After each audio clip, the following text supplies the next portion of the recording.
So we're continuing Ephesians chapter 2. We're looking at verse 7. And Paul says, so that go back and read 4, 5, 6, because it's part of the same sentence. He says, so that in the ages to come, he might show the boundless riches of his grace in kindness towards us in Christ Jesus. Two Greek words I really want you to hone in on there, that he might show. It's this Greek word, which I'm not entirely sure how to pronounce, but what it means is to demonstrate or to prove. So it's not like he's saying, hey, look at this.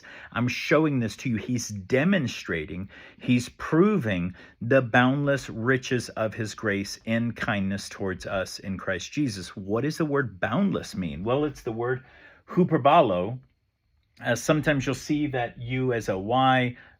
Sometimes you'll see it as a U, but what it means is to throw beyond the usual mark. So just imagine that you're throwing like a javelin and they say, hey, this is where we want you to hit, like throw it 100 meters.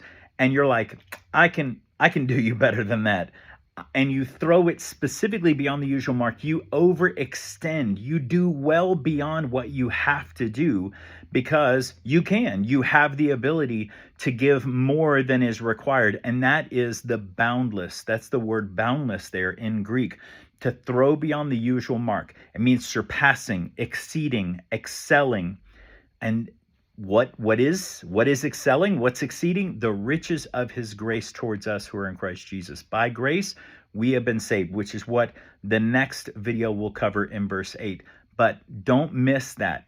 God could have given us a measure of grace and said, all right, I'm cutting you off. He has super abounded his grace towards us. So chew on that. That is Ephesians chapter 2, verse 7.